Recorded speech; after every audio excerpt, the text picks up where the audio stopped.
کسی کو شک پڑ جاتا ہے حضرت امیر معاویہ پر، او خدا کے بندے، حضرت امیر معاویہ رضی اللہ تعالیٰ عنہ تو وہ شخصیت ہے، نبی پاک صلی اللہ علیہ وسلم نے امام حسن کو اپنے ساتھ منبر پہ بٹھا کے فرمایا یہ میرا پتر چودھری ہے، یہ سردار ہے، یہ سید ہے۔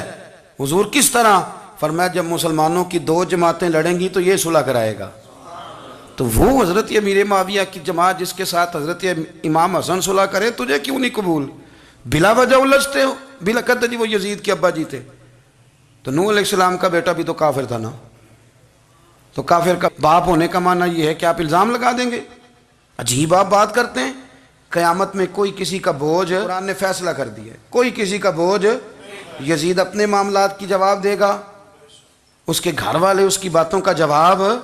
اور جو یہ کہتے ہیں نا کہ ان کے والد معاذ اللہ ٹھیک نہیں تھے، وہ یہ بھی لکھتے ہیں کہ یزید کا پتر بڑا ٹھیک تھا۔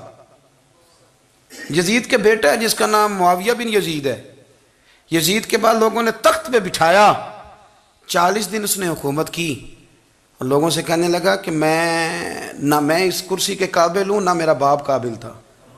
یزید کا پتر فرمایا نہ میں اس قابل ہوں، نہ میرا ابا قابل تھا، میں اس کرسی پہ کیسے بیٹھوں جس کے پایوں میں محبوب کی اولاد کا خون ہو؟ تلاش کر لو کوئی اپنا امیر، 40 دن کے اندر بندہ تلاش کر لو، میں اس قابل نہیں۔ تم یہ تو لکھتے ہو اس کے بیٹے کے بارے میں، یہ کیوں نہیں مانتے کہ حضرت امیر معاویہ کے ساتھ امام حسن نے صلح کی؟ آپ بات کو سمجھیں۔ اور کچھ اتنے بیوقوف ہیں، اتنے نادان ہیں، ان کو کوئی اور بات نہیں ملتی تو کہتے ہیں امام حسین کو آنا نہیں چاہیے تھا، حکومت بن گئی تھی، یزید بیٹھ گیا تھا، معاذ اللہ۔ پتہ ہے حضرت عبداللہ بن زبیر کیا فرماتے تھے؟ فرماتے تھے ہم تو یزید کے خلاف اس وقت نکلے کہ ہمیں یقین ہو، یہ اس بندے کی بات بتا رہا ہوں جسے گٹی میرے نبی پاک نے لواب دہن سے عطا فرمائی، لواب دہن سے گٹی دی رسول کریم۔ حضرت ابوبکر صدیق کے سے حضرت زبیر بن عوام جو حضور کی پھپھی کے بیٹے ہیں، ان کے بیٹے حضرت عبداللہ بن زبیر کہتے ہیں ہم تو یزید کے خلاف اس وقت نکلے کہ ہمیں ڈر تھا اگر اب بھی نہ نکلے تو آسمان سے پتھر برسیں گے، کہیں ہمیں سزا نہ ملے، اتنا بڑا مجرم، اور تم کہتے ہو امام حسین کو نکلنا نہیں چاہیے۔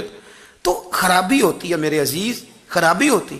آپ کو پتہ ہے میں ان مسائل پر کم بات کرتا ہوں لیکن ضروری بڑا سمجھتا ہوں، میں سمجھتا ہوں یہ ضروری چیزیں۔ مہربانی فرمائیں کسی جگہ بھی کسی ایک کے بارے میں بھی اپنے عقیدے میں کبھی کوئی کمزوری پیدا، کبھی نہ کوئی کمزوری پیدا، اتنی سی بھی بات کسی کی سننا، کسی کی کرنا، ڈسکس، ہمارا منصب ہی نہیں۔ اور کچھ اور بیوقوف ہیں۔ میں یونیورسٹی میں تھا چند دن پہلے، تو لیکچر کے بعد ایک دوست مجھے کہنے لگے کہ مولوی ایک دوسرے کے پیچھے نماز نہیں پڑھتے۔ میں نے اس کو کچھ پیار کی دلیلیں بھی دی، محبت کی، اس کو کہتے ہیں الزامی جواب ہمارے اصول تفسیر میں۔ میں نے اسے کہا کہ ایک ڈاکٹر سے دوائی لے لیں، دوسرے کے پاس جائیں تو کہتے ہیں اسے تو پتہ ہی کوئی نہیں، تم غلط آدمی کے پاس چلے گئے، تو اس سے آپ کو ٹینشن نہیں ہوتی؟ یہ روز سیاستدان دھما چوکڑی مچا رہے ہوتے ہیں کہ فلانا چور ہے، فلانا چور ہے، تو اس سے نہیں ٹینشن، مولویوں کی ٹینشن ہے تمہیں۔ کہنے لگا جی نہیں، کیوں نہیں نماز پڑھتے؟ میں نے اسے کہا یار، اور وہ مجھے کہنے لگا جی آپ بڑی مثبت بات کرتے ہیں تو اس لیے میں نے آپ سے سوال کیا ہے۔ میں نے کہا یار بڑی سادی سی بات ہے، اگر تیری سمجھ میں آ گئی تو ٹھیک ہے، نہ بھی آئی تو منوانا تو میرے ذمہ ہے بھی نہیں، بتانا میرے ذمہ ہے۔ تو یہ بتا، میں نے کہا تیرے ابا جی کو، تیری اماں کو کوئی بندہ کافر کہہ گزرے، کوئی مولوی بہت بڑا شیخ الحدیث ہو، اصول تفسیر پہ، فقہ پہ، حدیث پہ دسترس رکھتا ہو، اور مستحضر علم ہو اس بندے کا، تیرے ابے اور اماں کو کافر کہے تو نماز پڑھتا ہے؟ کہنے لگا نہیں۔ تو میں نے کہا جو میرے نبی پاک کے ماں باپ کو مشرک مانے، اور میں نے کہا اگر تم نے دلیل چاہیے ہوگی تو بندے میں تمہیں دوں گا، اور بائی نیم دوں گا، اور میں ان کی تحریریں تمہیں دوں گا، جو مر گئے یہ لکھتے ہوئے کہ چونکہ وہ پہلے چلے گئے تھے، انہوں نے کلمہ نہیں پڑھا، لہذا معاذ اللہ صبح معاذ اللہ دوزخ میں جائیں گے۔ تیرا حوصلہ پڑھتا ہے تو پڑھ نماز، میرا تو نہیں پڑھتا، میں کیسے پڑھوں؟ اور اس قدر کمزور نظریے ایک آدمی کہ اپنے قلم سے لکھتا ہے، اپنے قلم سے اپنی کتاب میں لکھتا ہے کہ جس مچھلی کے پیٹ میں حضرت یونس نے کچھ دن گزارے وہ مچھلی جنت میں جائے گی۔ دے شرم نہیں آتی؟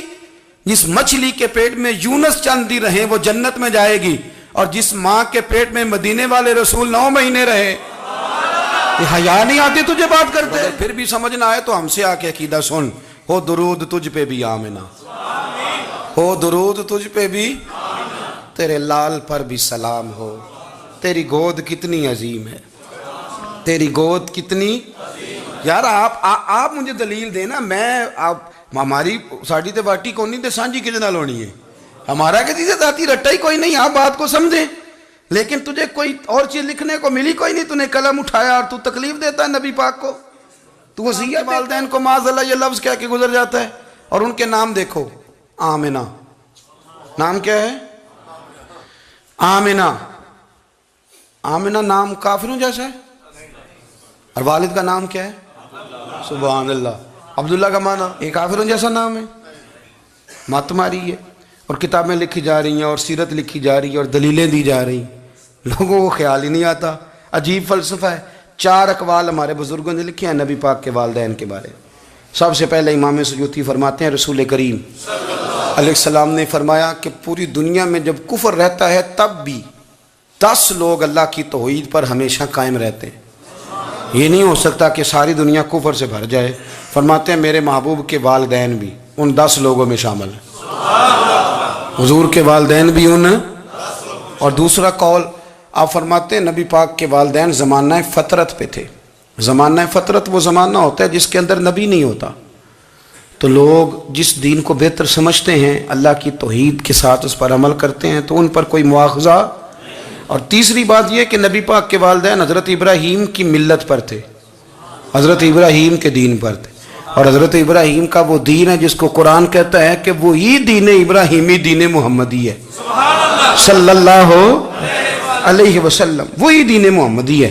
اور چوتھی بات جس کو علامہ ذہبی نے لکھا، علامہ خفاجی نے لکھا، قاضی اعجاز نے لکھا، محدثین نے لکھا، حدیث کی راوی سیدہ عائشہ صدیقہ ہیں رضی اللہ تعالیٰ عنہ، کہتی ہیں رات کو میں اٹھی تو میں نے نبی پاک صلی اللہ علیہ وسلم کو روتے ہوئے دیکھا۔ یا رسول اللہ کیا ہوا؟ فرمایا میں نے رب کریم کی بارگاہ میں عرض کی تھی یا اللہ میرے ماں باپ کو زندہ کر دے تاکہ وہ میرا کلمہ پڑھ لیں، ہیں تو وہ پہلے بھی دین فطرت پر انہیں کنتم خیر امت ان کا اعزاز بھی نصیب ہو جائے تو حضور فرمانے لگے اللہ نے انہیں زندہ کیا ہے، وہ میرا کلمہ پڑھ کے دوبارہ قبروں میں گئے ہیں۔ تو امام سیوطی فرماتے ہیں کہ وہ نبی پاک علیہ السلام کی امت کا اعزاز بھی اللہ نے انہیں عطا کر دیا ہے۔